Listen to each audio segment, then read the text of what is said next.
noches, bienvenidos a 40 minutos de responsabilidad social en la información y en la comunicación. Seguimos trabajando el ODS 16, que es el que habla de paz, justicia e instituciones sólidas, que por supuesto necesitamos, y hablando con referentes, con actores, con todos aquellos que nos puedan aportar valor a la temática que vamos a trabajar hoy, que es claramente el Objetivo de Desarrollo Sostenible número 13, que es el que habla de acción por el clima. Nuestro invitado de hoy, antes de darle la bienvenida, voy a presentarlo, es el doctor Mariano Villares. Mariano es cofundador de Sustentabilidad Sin Fronteras. Él es abogado, es experto en Derecho Ambiental y Cambio Climático y tiene una amplia experiencia tanto en el sector público como en el sector privado, en temas vinculados no solo con sustentabilidad, sino también con normativa ambiental, y de eso vamos a hablar hoy. Y te doy la bienvenida, Mariano, bienvenido a nuestro programa. Para nosotros es un gusto enorme tenerte hoy con nosotros. Sé que hace tiempo están vinculados a este tema, pero quiero que seas vos quien nos cuentes sobre esta ONG, esta fundación, cuáles son los objetivos, cuándo nació, un poco para introducir a nuestra audiencia en el tema. Dale, bueno, muchísimas gracias por la invitación. Celebramos que haya este tipo de espacios, que se difundan estas noticias. Nosotros formamos parte de una fundación que se fundó hace 6 años, integrada por jóvenes profesionales, que nos pusimos como objetivo trabajar cambio climático. ¿Por qué cambio climático? Porque veíamos que el mundo estaba avanzando en la temática, pero que a Argentina todavía le costaba mucho trabajar en cambio climático. Y es por eso que dijimos, bueno, armemos una ONG que trabaje exclusivamente este tema. Y armémoslos con un grupo interdisciplinario. Por eso hay abogados, hay periodistas, hay contadores, hay meteorólogos, porque bueno, es una temática que requiere una mirada desde las diferentes profesiones, ¿no? Y ahí empezamos a trabajar en Argentina, que también es un lindo desafío. Claro. Hablábamos antes de cámara también un poco de tu vinculación con espacios como internacionales que están trabajando este tema, que esto te dio otra apertura, otra mirada, otro enfoque. Hemos visto informes de ustedes, hemos podido un poco bucear en lo que están ustedes trabajando, y esto de vincular a los jóvenes, de convocar a los jóvenes, el rol protagónico que ustedes buscan darle. Contanos si tiene que ver un poco con esta mirada a partir de los vínculos internacionales o si surge naturalmente por un tema generacional, si se quiere, ¿no? Yo creo que va de las dos cosas al mismo tiempo, ¿no? Por un lado hay una fuerte presión internacional en que la agenda ambiental avance. Argentina está sumándose lentamente para nuestro punto de vista, pero se está sumando. Y a su vez también hay una nueva generación mucho más comprometida, mucho más permeable a este contenido, a esta temática. Por eso una de las problemáticas, una de las patologías que está surgiendo últimamente es la ecoansiedad, que es este tema de que, bueno, la realidad ambiental que vemos en el día a día, los jóvenes la están percibiendo de una manera que termina afectando también a su salud. Entonces, bueno, por eso es fundamental. Nosotros siempre trabajamos en la cuestión de cuando pasan estos temas, hay que trabajar en la acción, ¿no? En promover políticas públicas, por un lado, que modifiquen esta situación, pero también nosotros, cada uno en nuestro lugar, actuar, ¿no? ¿Y cómo actuar? No, en primer lugar, informarnos. Es importante entender qué es lo que está pasando, para luego poder hacer acciones individuales que hacen la diferencia. Y una vez que uno está informado y actúa, está muy bien posicionado para exigir políticas públicas acordes a la emergencia ecológica que estamos transitando. Metiéndonos un poco ya en el tema climático, cambio climático, concretamente expectativas y demás, nosotros estamos viendo, bueno, y quiero que nos expliques también, la COP27 en Egipto dio una serie de pautas, dio un panorama global o un panorama general. Viene la COP28 ahora, que se va a hacer en Dubái, creo que en noviembre. Sí, exacto. Pero sería interesante que nos digas qué es esto de COP, para qué se juntan, qué conclusiones sacan, cómo se trabaja desde estos espacios institucionales para dar una mirada global, ¿no? Bien, bueno, cuando hablamos de COP27, ahora de la COP28 de este año, COP implica cumbre de las partes. ¿De las partes sobre qué tema? Cambio climático. ¿Y por qué 27? Porque representa que hace 27 años que todos los países o la mayoría de los países del mundo se reúnen de manera anual para tratar de lograr acuerdos en materia de cambio climático. La realidad es que hubo grandes avances, después fuertes retrocesos, como por ejemplo en el caso de Kioto, y un avance muy importante fue en el 2015 con el Acuerdo de París. ¿Por qué es un avance importante? Porque por primera vez todos los países, o la gran mayor parte de los países del mundo, se ponen de acuerdo en que tienen que asumir compromisos en materia de cambio climático y reducir sus emisiones de gases de efecto invernadero. Ahora, año a año se va viendo cómo eso efectivamente se logra. La COP27, que es la del año pasado en Egipto, la realidad es que no tuvo avances muy significativos, salvo uno muy importante, que es que se conformó un fondo para daños y pérdidas. ¿Qué significa esto? Que por primera vez todos los países en el mundo se ponen de acuerdo que hay que juntar dinero para compensar los daños y las pérdidas provocadas por el cambio climático, que ya sucedieron. Entonces, bueno, ¿qué hacemos con eso? ¿Y qué vamos a hacer con los daños y pérdidas que van a venir? Porque lamentablemente el cambio climático va a tener impactos cada vez más fuertes. Hoy lo vemos, mañana va a ser peor, pasado va a ser peor. Aun cuando nosotros tengamos una postura ambiental excelente y reduzcamos nuestras emisiones, las consecuencias del cambio climático se van a evidenciar. ¿Por qué? Porque cuando nosotros emitimos gases de efecto invernadero, eso queda en la atmósfera no un día, 2 días, 10 días, queda décadas. Entonces, todo ese material acumulado es lo que genera estas consecuencias y sabemos que vamos a tener que trabajar fuertemente para adaptarnos a esas consecuencias, inevitablemente. Pero lógico que si nosotros seguimos emitiendo gases de efecto invernadero de manera descontrolada, esas consecuencias van a ser cada vez peor.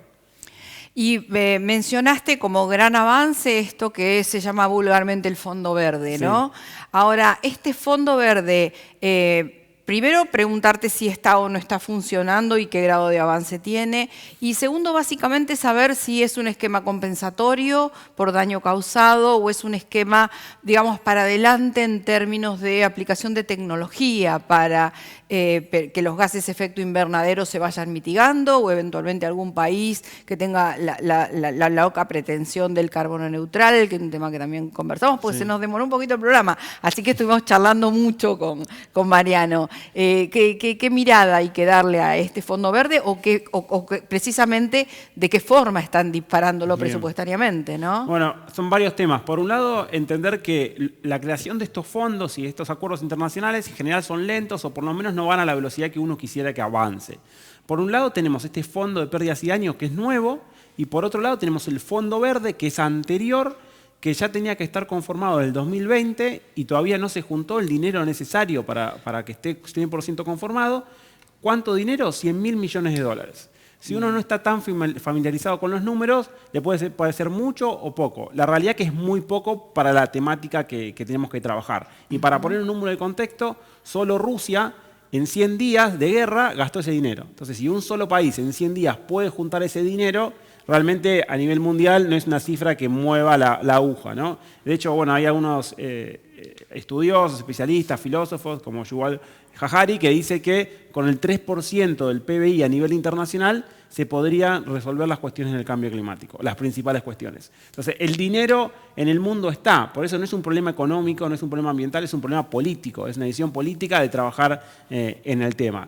Ese fondo verde, ¿para qué se utilizaría ese dinero? Bueno, lo tienen que definir los países en su conjunto, pero básicamente es para mitigación, para reducir las emisiones de gases de efecto invernadero y para adaptarnos. Es decir, ¿cómo hacemos para que las consecuencias del cambio climático no nos agarren tan vulnerables? ¿Cómo hacemos para reducir su impacto?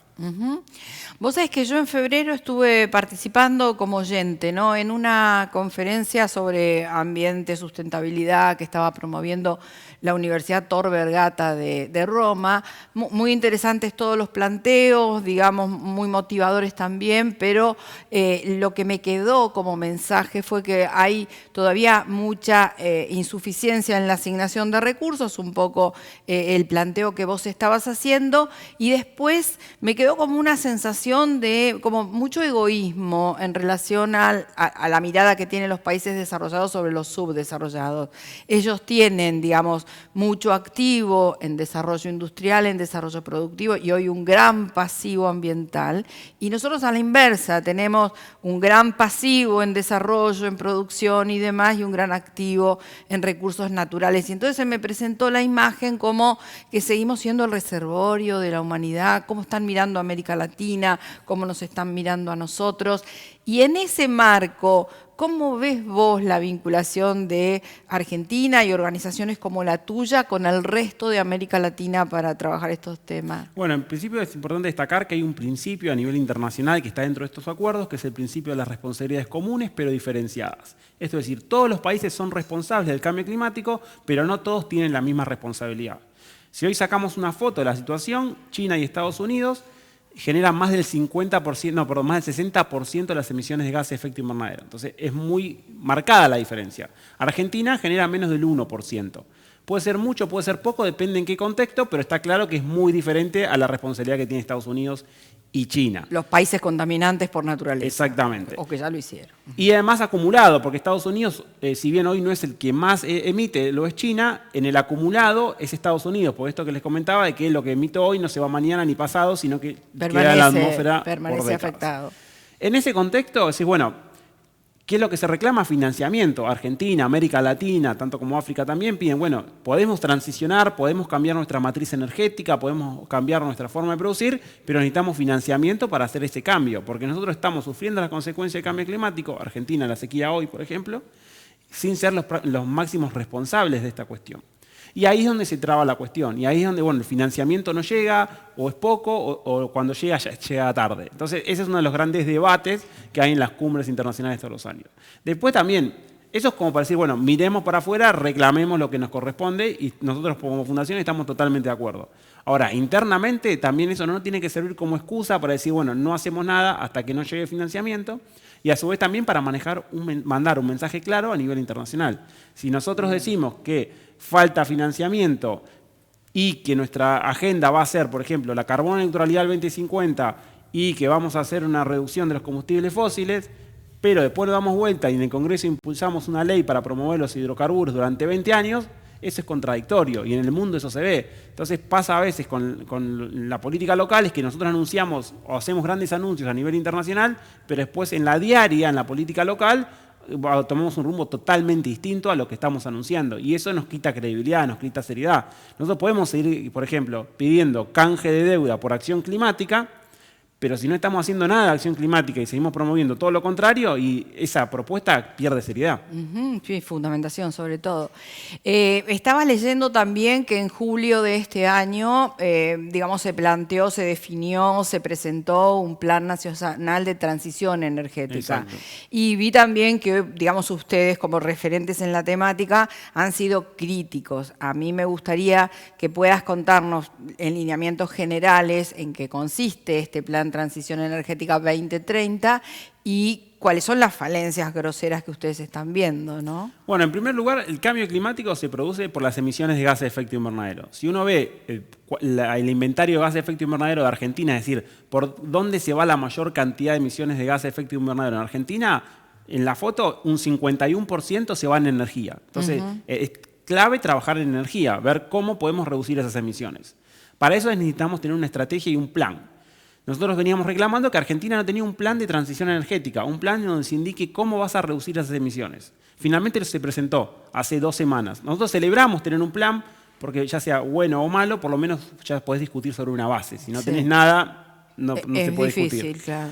El problema, la mayor crítica que le hacemos al plan, es que se hizo a espaldas del pueblo, se hizo a espaldas de la sociedad. ¿Por qué? Porque no hubo ninguna instancia de participación pública y no hubo acceso a la información pública. Nosotros como organización pedimos información y no nos contestaron. Entonces digo, hacer ese tipo de planificación sin ningún tipo de participación, habiendo en abril, a 4 o 5 meses, llevado a cabo la cumbre de Escazú, que es un acuerdo internacional sobre participación pública, casi que es una burla. Si estamos celebrando un acuerdo y reconocemos un rol protagónico, no podemos después no dar participación en decisiones tan determinantes como un plan de transición energética. Claro, sobre todo en temas vinculados a la sensibilización de la población, a la educación, habiendo tantas universidades tan sólidas en nuestro país que no puedan ellos no solo aportar datos sensibles para poder trabajar el tema, sino también armar esquemas de debate, de divulgación, de trabajo concreto para Totalmente, yo creo que tema, una de las falencias ¿no? que vemos es que todavía queda como que lo ambiental, la participación pública, la información pública, es algo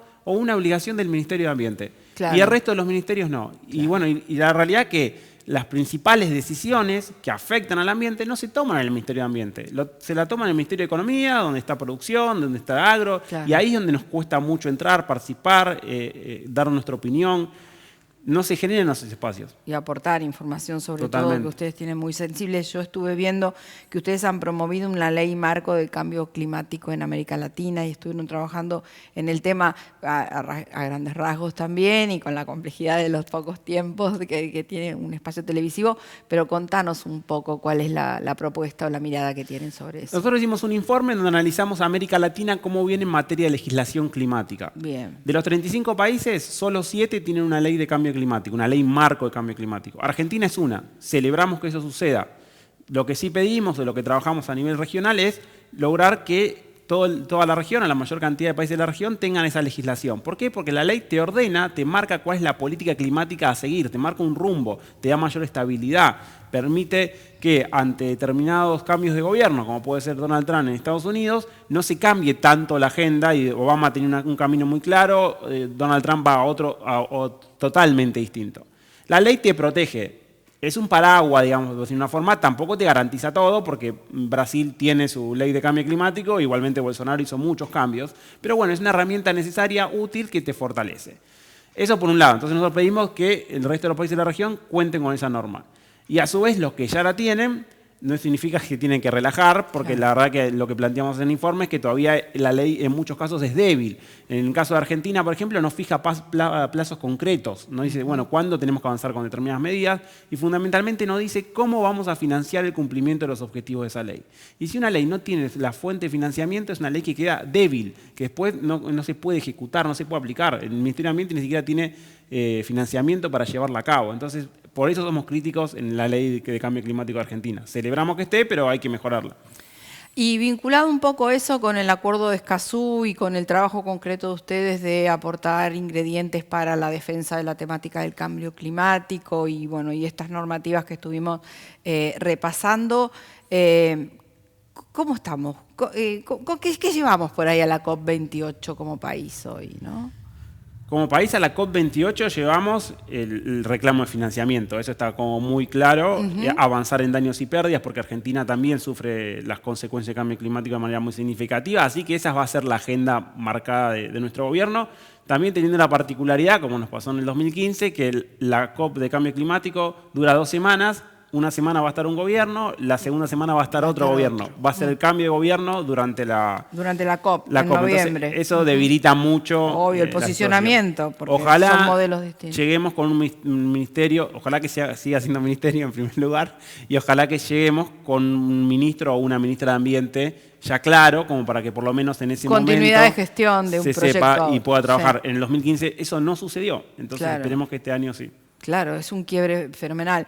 Y un poco que también medio lo tocamos cuando estábamos charlando antes de la entrevista, ¿qué está viendo de los referentes de los distintos partidos políticos? Yo personalmente no estoy encontrando que la temática del clima o del cambio climático o de la capacitación en cambio climático o de la difusión de la temática esté, digamos, como plataforma o dentro de algún programa de gobierno o con el interés que debería tener, sobre todo por los tiempos, ¿no? Estamos hablando 2030, 2050, si se quiere pasado mañana, ¿no? Sí. ¿Qué ves vos o alguna plataforma te llamó la atención porque toca el tema?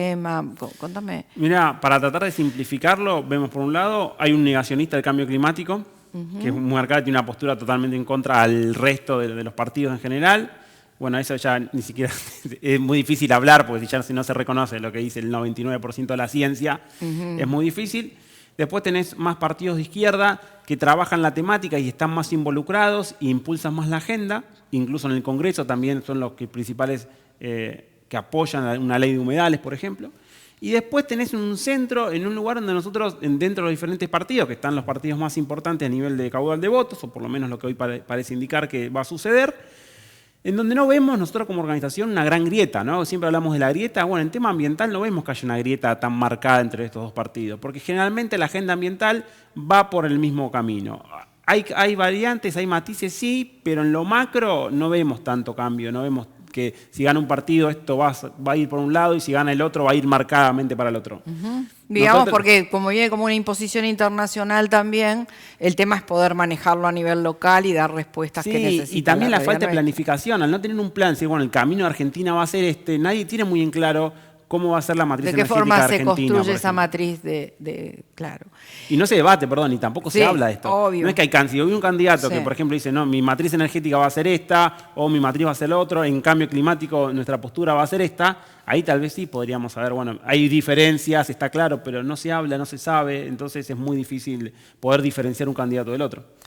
Y digamos a nivel global o a nivel de participaciones tuyas con organismos internacionales y demás, ¿vos estás viendo que el planteo cambio climático tiene directa relación con gases de efecto invernadero o desde alguna postura se está diciendo que estaríamos ante un cambio de era geológica, como sabemos leer también en algunas revistas especializadas, incluso en informes técnicos o académicos o científicos? Y de ser así, ¿cuál sería la vuelta o la rotación que habría que darle al planteo para darle como una mirada desde otra contexción y más allá de lo interdisciplinario que de por sí es el efecto climático por el gas de efecto invernadero ante un cambio de era geológica, ¿no? ¿Cómo prepararnos? Bueno, acá hay un grupo que es el IPCC, donde están científicos de todo el mundo, no tiene un sesgo a un país u otro, que son los máximos especialistas en estos temas. Y ya hace más de 30 años que de forma unánime están diciendo que el cambio climático es producto del hombre. O sea, hay 99% de la ciencia que esto es consecuencia del cambio climático. Acá no hay grieta, acá no hay duda, salvo a unos negacionistas que son un grupo muy aislado y muy chico, pero que también representan a grandes intereses y grandes lobbies de poder, por eso se escuchan tanto y por eso tienen tanta llegada en determinados partidos políticos. Pero no hay duda de que el cambio climático es real y que las consecuencias del cambio climático son 100% producto del hombre. O sea, sí hay gases generados por el planeta propio, pero este cambio tan repentino, tan rápido, con impactos tan significativos, es producto de las emisiones generadas por el hombre, ¿no? Por esta ruptura del equilibrio ecológico que está haciendo la humanidad. Eso no hay duda. Está bien.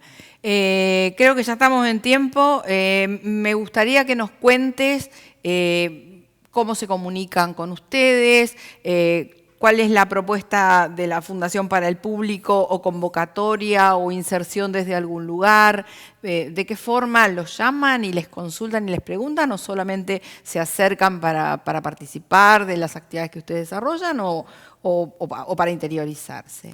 Bueno, nosotros somos Sustentabilidad Sin Fronteras. Poniendo en Google Sustentabilidad Sin Fronteras, le van a aparecer nuestra página web, nuestras redes sociales. Nosotros lo que hacemos es trabajar en diferentes proyectos vinculados a cambio climático, ya sea incidencia política, concientización, proyectos de mitigación, de adaptación. Así que si a ustedes les interesa el cambio climático, quieren contribuir de alguna forma, los invito a que nos escriban, estemos en contacto y trabajemos en conjunto en diferentes proyectos. Y bueno, yo los invito a leer porque he leído un artículo muy interesante de Mariano que se llama La justicia climática y la falta de financiamiento, y no solamente que explica todo parte de lo que nos contó acá, sino que también deja abierta el tema de la injusticia en el tema climático y el tema de la necesidad del financiamiento que hoy por hoy el Fondo Verde tiene que ponerse activo a como de lugar, ¿no? Mariano, gracias por haber estado hoy con nosotros en nuestro programa y bueno, espero poder tenerte nuevamente en algún momento y que por ahí nos cuentes la evolución de la COP28, que esperemos que sea realmente propositiva. Ojalá que sí, un placer. Bueno, gracias. Si querés acceder a los mejores contenidos, entrevistas, informes y novedades sobre responsabilidad social, conectate a www.responsabilidadsocial.tv. Este año, formate en responsabilidad social. Hoy, el conocimiento solo no alcanza. En EduForce te ayudamos a comprender la realidad y te damos las herramientas para llevar la responsabilidad social al interior de tu organización. Desde un proyecto hasta una estrategia integral, te enseñamos a diseñarlos, ejecutarlos y a medir y comunicar los resultados. En nuestra plataforma digital podés encontrar textos, videos y participar de clases en tiempo real con el profesor y otros alumnos. Lo haces a tu ritmo y desde la comodidad de tu casa. Llevamos más de 10 años formando las nuevas generaciones de líderes comprometidos con el desarrollo sostenible y ahora también en perspectiva de género. Ingresá en eduforce.com e inscribite.